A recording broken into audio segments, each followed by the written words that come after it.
malaking karangalan po na makasama namin ang ating panahon tagapagsalita. Galing pa po siyang cluster. Ang previous services po niya is dati po siyang KFC Chapter Coordinator, YFC Chapter and Cluster Coordinator, Cluster Music Wing, at ang present services niya po is Antop Sector Head. So mababagyan po niya tayo regarding sa Antop siguro mamaya. Abangan nyo lang po. At kasalukuyan po siya SBN Music Wing. Ang mga anak po nila ay si Dr. Bitita Jaja. Former YFC chapter din po yan ng SB5B. So, isang malaking karangalan po sa amin na makasama si Brother Jojo Gas. At hindi na natin patatagalin, Brother. Ang ating po tagapagsalita ngayong gabing ito lang ni si Brother Jojo Gaston. Maraming salamat po, bro. Papawalak mo sa amin. CLP.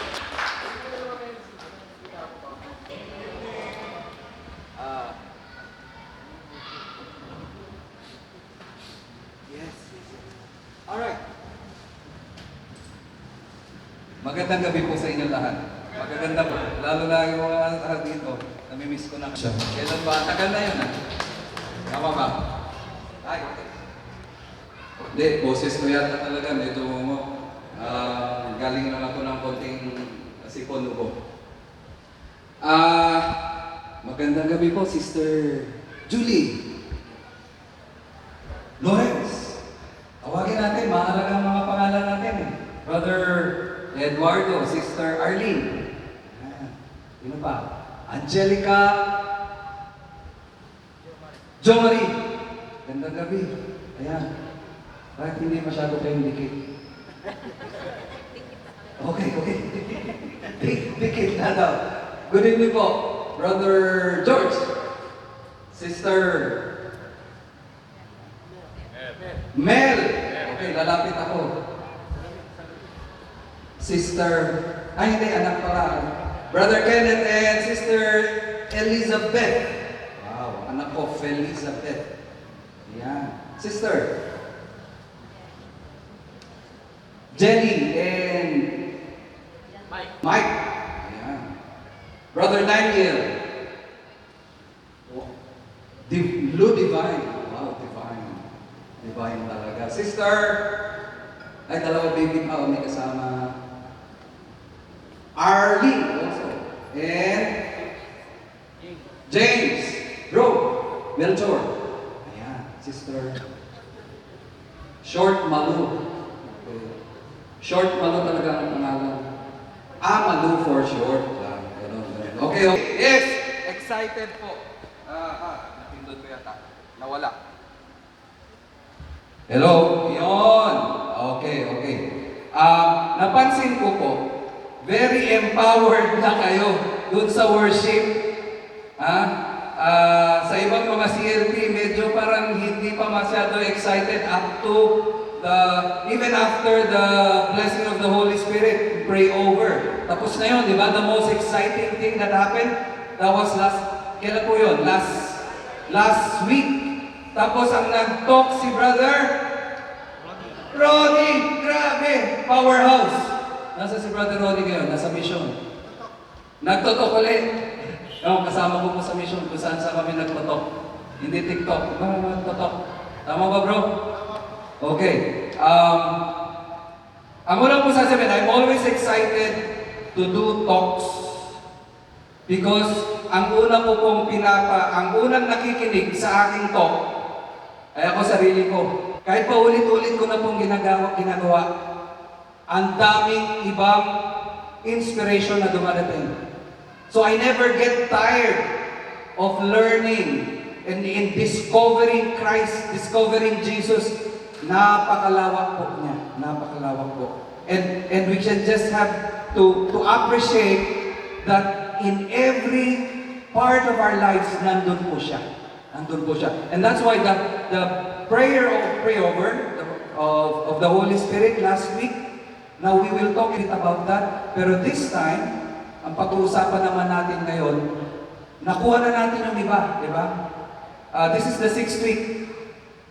First thing, congratulate each other po. Palakpakan natin sarili na. Say thank you, husband, wife. Sinamahan mo ako dito.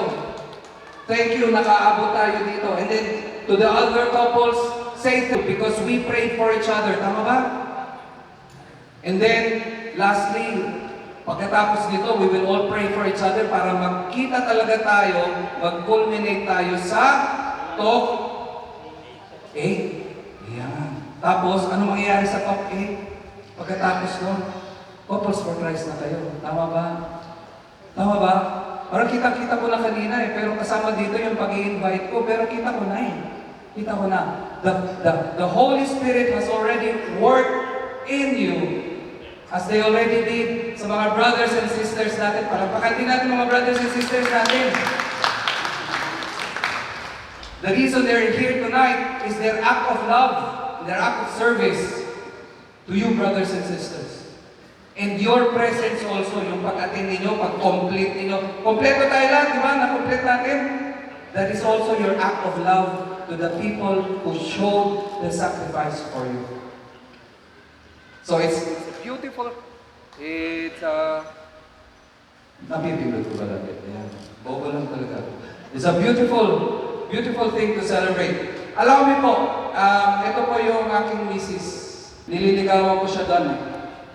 Saan ba yan? Sa Saints ko. Ayan. I just want to show, pakikita ko lang po ng konti ang aking pamilya. Ayan. And then, ayan naman po silang tatlo magkasama. So, andyan po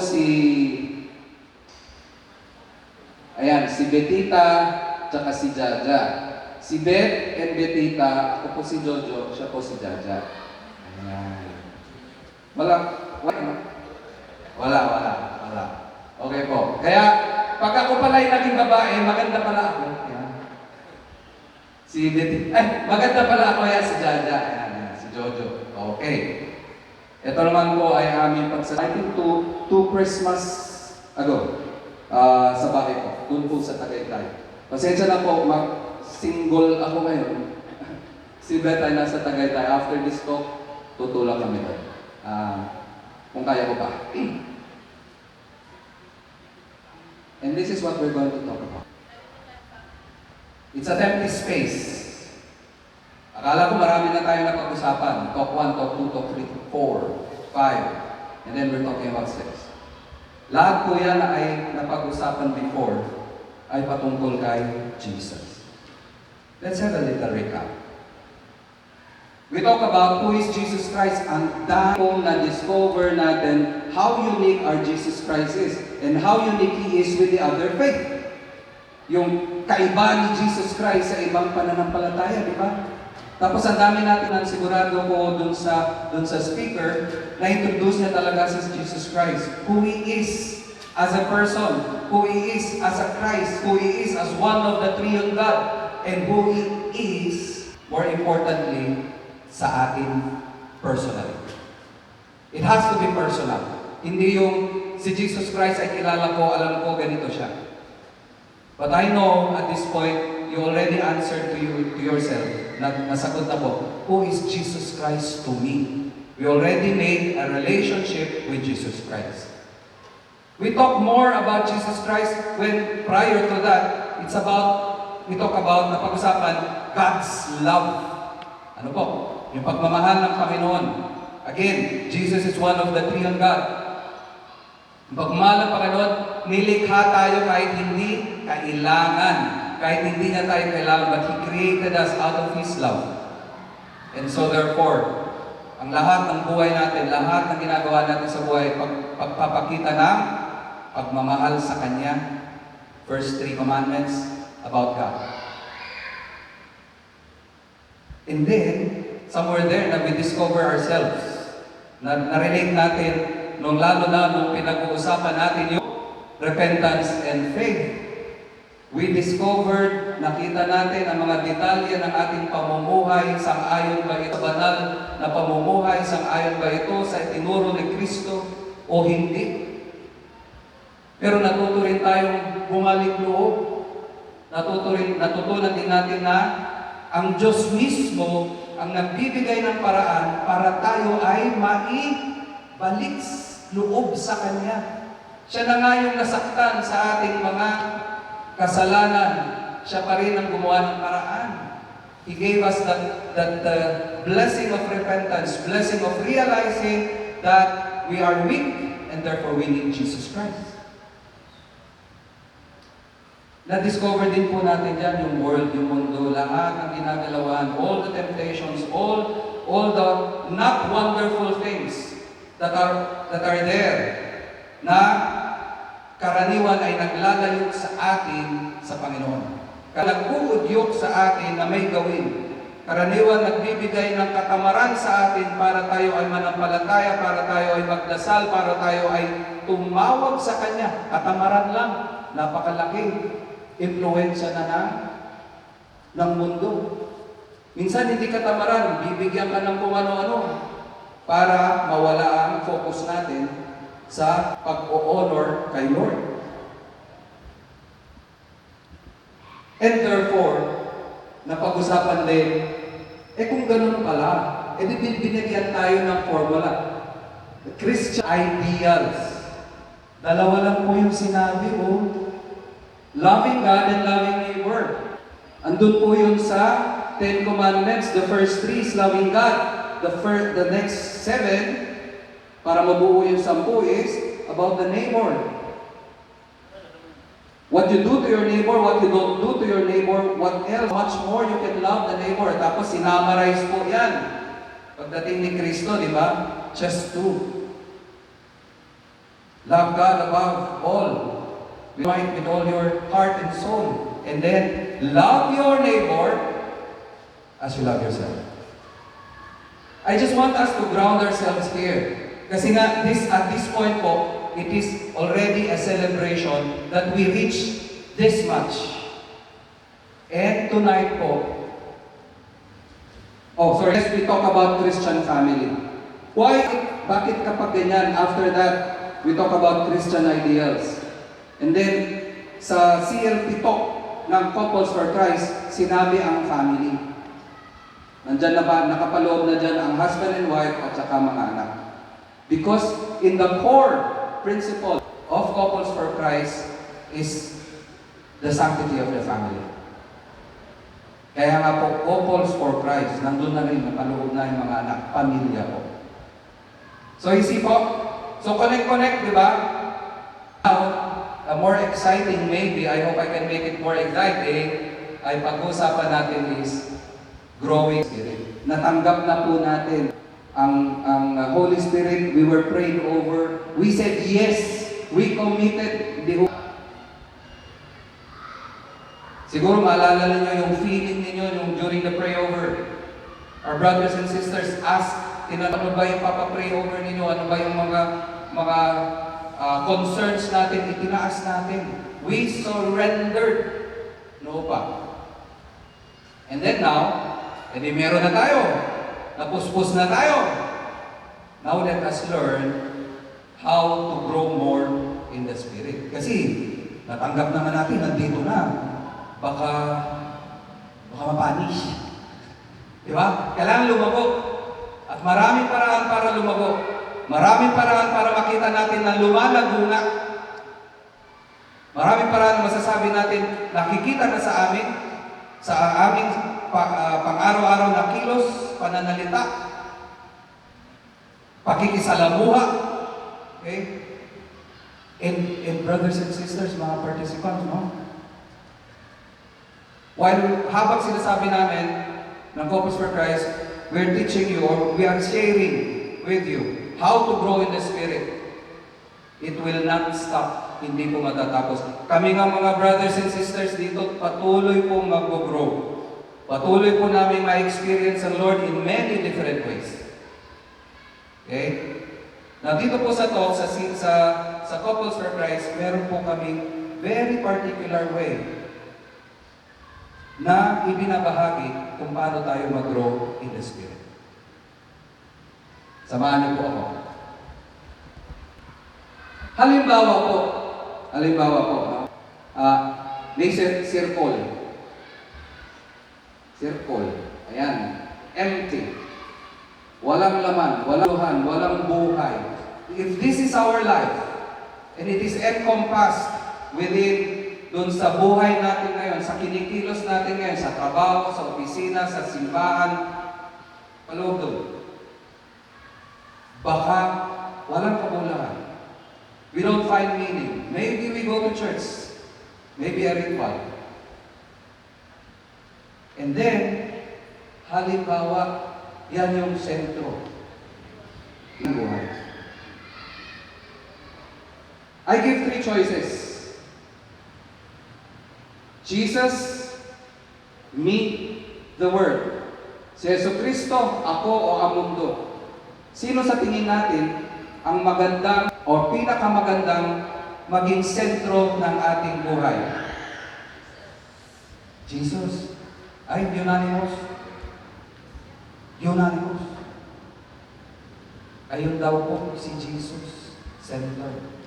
Okay, we all agree. Jesus will be the center of our life. We declare that. Hindi yan haka, hindi yan hinula. Yan po ay ating desisyon. Hindi nangyari lang. Tayo po ang nagsabi, ilalagay natin ang Panginoon sa sentro ng ating buhay. Lahat naman ng babahagi ng Focus for Christ, lahat ng mga teachings, lahat ng mga talks, ayan po ang ibig sabihin. Lagyan lang po natin ng another bigger circle. Halimbawa, para maging isang, ang tawag doon, gulong. And later on, we will call this the wheel of life, the hub of our life. And then, para maging gulong talaga, meron dalawa, may ang tawag doon, sprockets. Spokes. Bisikleta kasi sprocket. Tama ba? Spokes. Okay. What do we think will be those spokes? Yung vertical spokes po na yan yung magkoconnect sa atin kay Jesus. And later on, you will find out ano yung sa labas. Okay? May dalawa po dyan. Yung isa po dyan ay the Word. Yung salita, the Scriptures, the truth. And all compiled in one book, the greatest love story ever written. The Scriptures, our Bible. Before there was the Old Testament, then when Christ, in the time of Christ, and after His death, and beyond, and up to now, we have the New Testament. Everything about the Lord, everything about Jesus Christ for us to live with. Ang next naman po dyan is prayer. Let's talk a little bit more about that. Kanina, napag-usapan na ano yung prayer. Nabanggit yung prayer. It's our way of communicating with the Lord. Yung iba pag sinabing prayer, yan yung paghingi ng biyaya sa Panginoon. Yes, it is.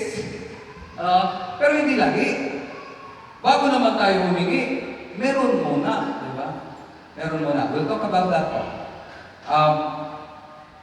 Kaya lang yung sinasabi natin prayer, mamaya mapag-usapan natin, it's supposed to be not an act. Hindi lang dapat siya isang obligasyon. Hindi lang dapat siya isang aksyon para may makuha. Ito po ay sinatawag na dapat parte ng buhay. It should not be a burden. Hindi ito dapat nakakapagpahirap ang pananampalataya. Dapat nga nakakagaan. And doon sa ating pag-grow sa Holy Spirit, malalaman ninyo, mararamdaman ninyo, ang panalangin po ay magiging natural sa atin at sobrang nakakabusog. Let's talk about that. Uy, maliit. Akala ko kasi maliit lang yung venue natin. Sorry Prayer.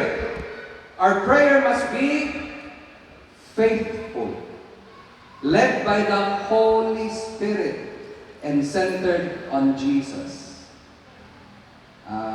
Paano yun, bro? Hingi ako ng hingi. Center pala ako. Sabi natin, dapat yung dun sa gulong, di ba? Center is Jesus should be the center. It is a communication, it is a sharing of my life today, telling the Lord about me. No? And then part there,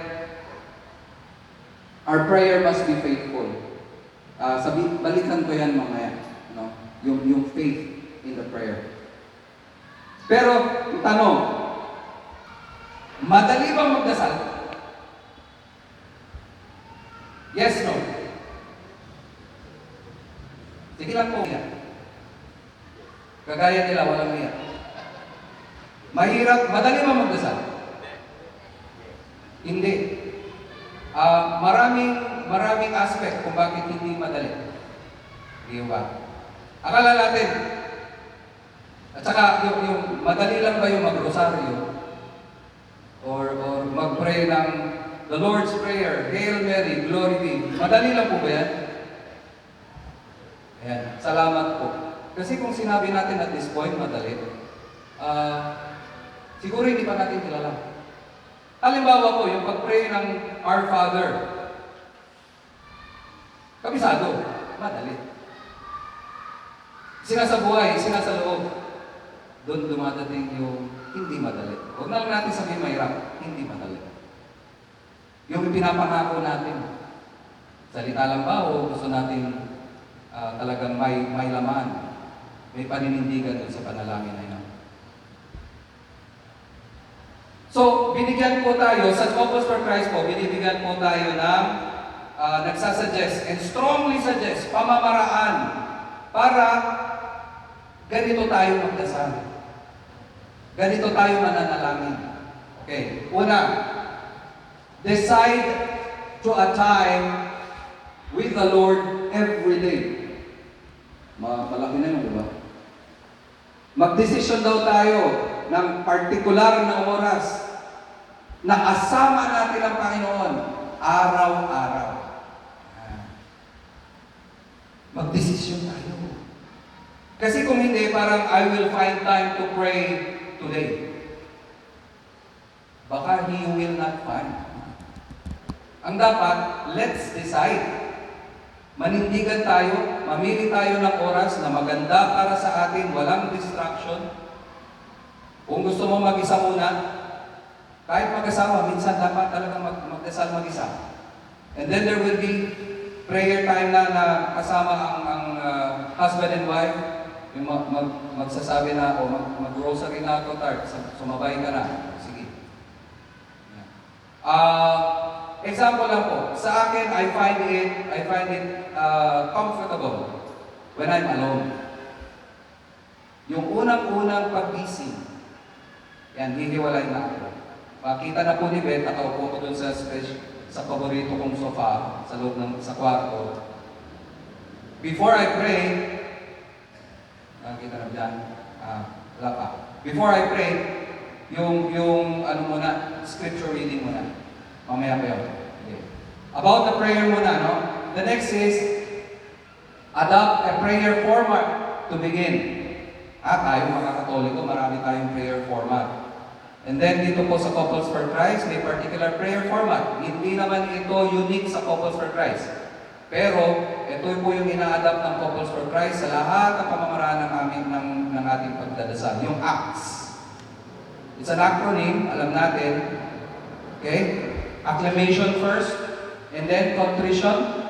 Acclamation or adoration. Then we have contrition. Feeling remorse, showing remorse, repentance, kasama na rin doon. And then ang pinakamasarap, thanksgiving. Pero madalas nakakalimutan, thanksgiving. Diba? Pagkatapos, doon pa lang yung paghingi ng biyaya. Pagpataas ng ating mga hinihiling tungkol sa pangangailangan pang-araw-araw, tungkol sa ating kalusugan, tungkol sa ating mga anak, tungkol sa safety everywhere. Okay? Kapag ginamit po natin yung acts na yan, halos kompleto na po ang ating dasal. And this is what the Lord has said. Di ba alam naman natin na yung acts, yan mismo yung format ng the Lord's Prayer. Di ba? Our Father who art in heaven, that's adoration already. Hallowed be thy name. Diba? And then we declare, thy kingdom come. Kasama na doon, pag sinabi natin, give us today our daily bread, that's that's supplication already. Daily bread will be everything that we need, not only food. So tama po yung format ng Acts natin. Yan mismo yung tinuro ni Jesus Christ. Use daily prayer guidance. Marami po.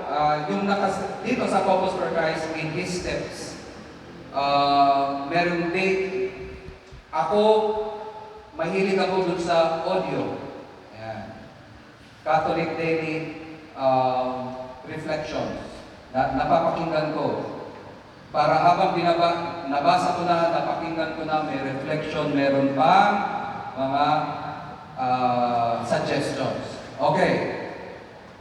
Tapos ganito rin, decide on the practical details. Kailan, decide on specific time of the day, tapos poprotektahan natin yon. Tapos a place. Maganda po talaga na deliberate, maghanap ng isang lugar sa inyong bahay. Siyempre, hindi kailangan magtago. Maganda rin yung nakikita ng mga anak, pero yung hindi magiging distractive. Okay po. How long? Meron bang requirement kung gaano katagal? Bakit ako pindot ng pindot dito? May requirement ba kung gaano katagal? Wala naman po. Wala naman po. Pero, mapapansin niyo po, yung prayer time niyo simulan sa 5 minutes hanggang maging 10 minutes. Hanggang sa humaba. Mas nasasanay po kayo, mas humahaba. Sa trabaho, mas nasasanay tayo, mas umiiksi. Pero sa pagdadasal, mas nasasanay tayo, mas humahaba. Mas nai-enjoy natin. Talking to God, communing with Him. Minsan mananahimik ka pa, you wanted the Holy Spirit and the Lord to speak to you. One particular thing na gusto kong isuggest pa sa atin as we grow in the Spirit po. When we pray, it's not only about you and the Lord. Subukan po ninyo ang intercession prayer. Hahaba pa na naman ang dasal natin. Intercession prayer is very, very powerful. You will pray for others. They are sick. You will pray for their kids. Kailangan nila ng gabay. Para sa lahat ng mga magko-commute, mga anak, estudyante, magbabiyahe, magko-commute. Yan po ang hilig na hilig ng Couples for Christ. Hihingi ng prayer. I pray for, tapos sasagot lahat. I pray for you. Yan, ganyan. Yan po ang pinagmamarites ng Couples for Christ. Uy, may sakit si sister, pagkasalin mo ko sige. Uy, yung kapatid ng anak ng kapitbahay. It's a beautiful prayer po. And when I prepare for talks, I do two things. Fasting and asking my brothers and sisters, what do you want me to pray for you? And that is how I prepare para dito. Para ako naman ay biyayaan ng Panginoon na tunay na makapagbahagi sa mga talk na ito. Promise po, pakidagdag sa prayers. Kung hindi nakasanayan, yan nyo po, pagkasali na kayo sa Couples for Christ, makakatanggap po kayo ng mga message, please pray, ganito. It's a beautiful thing. Very beautiful. Okay. Buti nga yung ating social media, meron ng madali eh. Yung iba nagmamadali, papadala na lang ng ganun. Minsan natawa ako, yung iba nagpadala ng ganun. Ayan, ganun. Sabi ko na, palakpak yan ha. Hindi, brother. Hindi palakpak yan eh. Anyway, that's just a joke. Okay. So, yan po. Power of prayer. Okay? It can be personal. And kanina, worship. And we pray. Communal prayer. But puntahan naman natin po yung word, scripture, the Bible, yung katotohanan, yung sinasabi, the truth, as it is written. We study it to know more about God and reading the scriptures. Any Christian publication. So hindi lang Bible. Dito po sa Couples Christ, madami po tayong pamamaraan para magkaroon ng mga kaalaman tungkol sa katotohanan. Reading and reflecting on the Bible. Reflecting, huwag lang magbasa. Okay? Yun pong pagbabasa natin ng Bible, malalaman po natin na lumalalim na kapag nagkaroon ng iba pang meaning sa atin. Nabasa mo na, di ba, ang gospel naman for the year, paulit-ulit. Pero pag magsisimba ka, same gospel, same sermon ni Father, may iba kang natutunan. And that is your personal reflection, reacting. Pag nagre-react na tayo kay Kristo dun sa ating narinig. Okay po? Halimbawa po, tama ba, yung gospel today, ang daming sinabi, no? Parang hindi magkakadikit. It talks about the harvest. There's so bountiful harvest, pero the harvester are few. Tapos, it talks about, lumaganap kayo, pumunta kayo dun. Okay? Ang ginawa ko kanina, hindi pa ako natapos, ni-research ko tuloy, bakit parang ang daming subject na sinabi sa gospel today. And that is how it touched me. I have to research again. Dati isa lang isang topic lang, pero ngayon ang dami. Subukan mo bro, basahin mo ngayon. Ang daming sinabi, no? Magbabasa ka po tuloy. Okay, reading church publications, attending teachings, and listening to preachings. Sige po, ang caution lang po dito, maraming preachings, marami na maganda sa social media, marami na po.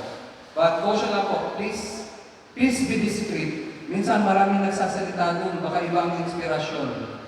No, lalo kung hindi Catholic, minsan hindi na nababanggit si Mama Mary. Mapapansin niyo po yun.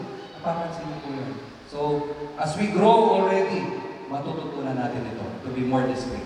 Let's go back dun sa spoke. Dahil meron pang dalawang spoke ulit. May dalawang sprocket pa ulit.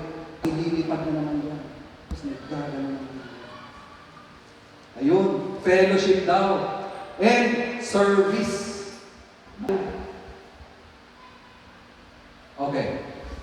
Kasi nga sinasabi natin dito, itong mga spoke na to are essential tools to the Spirit. 5 lang naman ang sinasuggest ng Focus for Christ. Let's talk about service. We serve by making ourselves and our resources. Ang sinasabing resources, tatlong T. Talent, time, and treasure. Yung iyong kagalingan, yung iyong kakayahan, at ang iyong oras. Ito po, itong oras na to. Masarap sana mag-beer sa Tagaytay kasama may misis ko. Pero tumawag po si brother mo. Joe, pwede ka bang mag-talk? Yes, bro.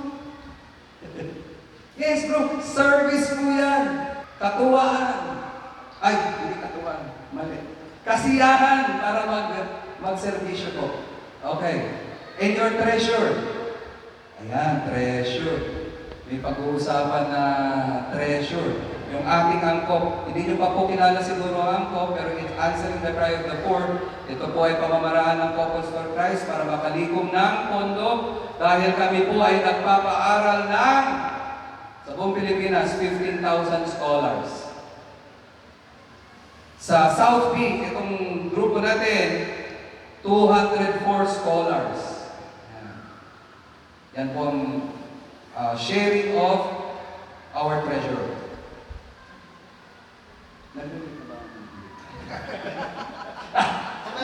Walang personal. Mamaya na lang yun. Kaya ako po, lagi. Parang ito lang, kala nyo ito lang t-shirt ko. No? Kung magtutok ako, isa lang po t-shirt ko. Para ma-advertise naman ang ako. Answering the cry of the poor. Sige. May activity nga next week eh. As we put the Lord first in our lives, He calls us to reach out to also to others. Reach out also to others. Service helps us grow. Alam niyo bakit? Kasama talaga sa pag-grow in the Holy Spirit yan. Ganito po kasi yan. Tayo ay natuto. Tayo ay na-renew. Maraming to. Naging member sa ng Focus for Christ. Okay na ako. Kasama ko na si Lord. Pinupuspos na ako ng biyaya. Okay. Dapat mamungayo. Yung kapunuan natin, yung kaalaman natin sa pananampalataya. Okay? Dapat mamungayon. At yung bunga po, yung bunga ay dapat pakinabangan nino. Pakinabangan ko rin. Hindi, di ba? Ang kakain ng bunga mo, ay iba. Ay dapat ibahagi. So, what are we saying? Service is a fruit, is the fruition of your being a Christian already with all the blessings that you receive. Siksik, liglig, umaapaw, huwag mong kimkimin. Tama ba ang kimkim? Huwag mong sarilihin. Umaapaw nga eh. E di ipamahagi. Hindi lang naman po yung treasure, no? Yung ating oras, yung ating pagserbisyo. Yan. Okay po? Lalo-lalo po yung mga couples for Christ. Ang daming bisyo niyan. Serbisyo. Serbisyo sa YFC, serbisyo sa KFC, serbisyo sa... Mabisyo po ang mga CFC. Puro serbisyo. Okay. To serve others is to be humble. Wala nang ibang pinakamagandang illustration of that line other than Jesus humbling himself within the 6 hours of his death in the passion of Christ. Hinugasan niya na ang paa ng kanyang mga disipulo. That is humble. In his godliness, he went down to be humble and washed the feet ng mga disciples. Alam naman po natin ang simbolo ng paghugas ng paa ng iba ay nung panahon noon, lakad ng tao, nakatsinelas lang, pagdating sa bahay, kailangan po silang kumain, pero sa kanilang mga Hudyo, dapat naglilinis sila. Pero si Kristo ang naglinis ng paa nila bago sila po nag-supper. So, ganun po kahalaga yun. And brothers and sisters, we can serve in many ways. We honor you simply sitting there is already a service that you do to husband and wife. Servisyo na rin po yan na ginawa ninyo. Tinapatan din po ninyo ang servisyo na ibinigay ng service team. Yung pagtatyaga niyo po dito. At kung hindi niyo po napapansin, meron pa, nasan ang prayer brigade? Meron pa pong nagdadasal. May nagsaserve pa ngayon. Andun po sila. Ang tawag doon natin ay part ng service team, prayer warriors. Volume. Alam niyo kung bakit? Daming tanong nyo dito, dami. Pinapaantok kayo, nililigaw ang pag-iisip ninyo. Yan. Nandito po sila. This is a warfare. That's why we have warriors there praying for you para mawala ang mga oppression. Anong mga oppression? Yun na. Baka mamaya may tumawag na anak. May concern. O kaya inaantok na. Oppression po yan. Gawa po ng demonyo yan na nandito, nakapalibot. Naniniwala po ito? Pwede, sabi ni brother. As a Couples for Christ, I declare, it is happening right now. May oppression na mauubuma ako kaya inom akong konti.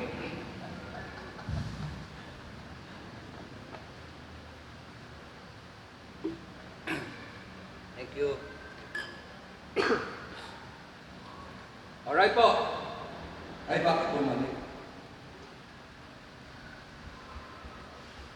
Dami na pindot. Okay na yung oppression. Kahit konti. Yan. Okay. Let's talk about fellowship naman. Fellowship. Chika. Anong tawag doon? Get together. Hindi lang naman ito. Get together with meaning. It's an expression of the spiritual reality that we are brothers and sisters belonging to one family and doing things together. Ito pong ginagawa natin, yung kanilang pagsaserve is a part of our fellowship. We share each other's joy and passion. Para kumanta, music wing, galing-galing. Diba? Pwede na, nag-practice pa po yan. Ilang taon po silang nag-practice para makapag-serve dito sa magandang worship natin. During sa kanilang pagpapractice, panay kainan yan. Maniwala kayo kung hindi, kainan yan. Parte ng fellowship yan. Fellowship. Pag sinabi ng Couples for Christ, fellowship. Yan, madaming kainan ko.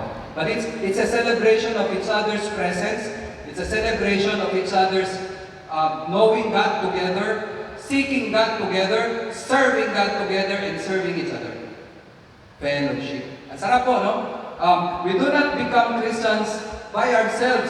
Walang Lone Ranger Christian. Kailangan may kasama. Kapag ako ay napanghina, nakalimutan ko ang prayer time ko, makatanggap lang ako ng isang prayer request, pagdadasal ko na siya. Blessing na po. That's why,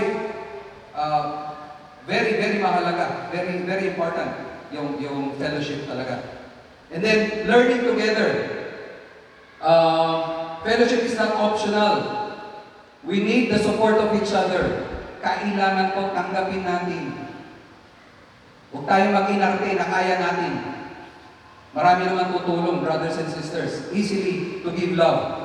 Many ways of Christian fellowship.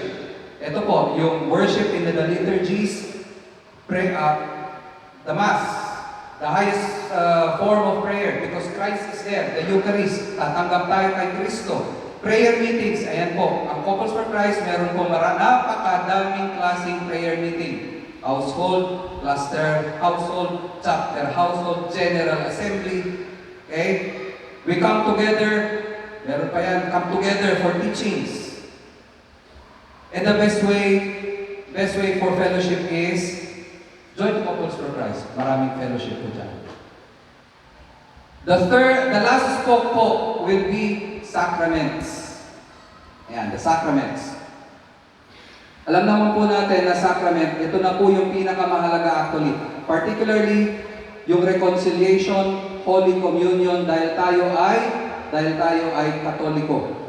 Okay? Bago tayo naging Couples for Christ, Katoliko po tayo. Tayo po ay dapat nagko-communion, tayo dapat ay may reconciliation, reconciling ourselves with Christ again, particularly dun sa pangungumpisal. Okay? There are 7 sacraments. Yes, we know that. We will learn that many times. Yung baptism, confirmation, in some. And itong mga sakramentong ito po ay in-instill ng Panginoon para tayo po ay maging lalo pang banal, lalo pang maging holy. For couples naman, dapat talagang kasal, the sacrament of marriage. Okay? Bago naman tayo naging marriage, dapat tayo ay binyagan at saka na-confirm. Diba? Okay. So, ano ngayon? Please, nakita na natin, buo na. Tignan po natin, basahin po natin. Yung nasa labas, yan po yung tinatawag na rim, kung ang gulong, Yan po yung sumasagad sa kalye. Yan po yung nakakatikim ng katotohanan sa mundo. Yan po yung nagagasgas. Okay? That is Christian life. We go through life, difficulty, goodness, badness, napupudpud, pero pwedeng ayusin. Kasi anyway, as long as naka-attach tayo dun sa hub, yung nasa gitna, okay? And sinong nasa gitna? Sinong dinicide natin nilagay sa gitna? Si Jesus, di ba? And it is powered by the Holy Spirit. Powered po yan ng Holy Spirit. para umikot po yung mulong. Itong mga spokes naman ito is magra-radiate with the power from the center of our life, which is Jesus, outward, para ito po ang mag-protect sa atin dun sa ating pakikisalamuha sa mundo. Okay po? Para yung kapudpuran, yung abrasion, we are going to be protected. Ito na ang banat ko. Yan po ang panawagan. Jesus invites us to come inside Him, to be like Him, to be banal na, di ba? Kaya nga tawag sa atin, Kristiyano, we need to be like Him. God has given us that opportunity to be with Him. Tayo rin, empowered, growing in the Spirit, kaya na natin to face those challenges and live like strong Christians at manghawa ng iba pa na Kristiyano. At ito na po ang benta ko. Kung ganyan din naman pala, join tayo sa Couples for Christ. Ano po? Ayun, nawala na yung kamunduhan. Ang mangyayari niyan, mayroon natin kasi tayo, kapag tayo po ay parte na ng Couples for Christ, meron na po tayo, we will live by the vision and mission of Couples for Christ.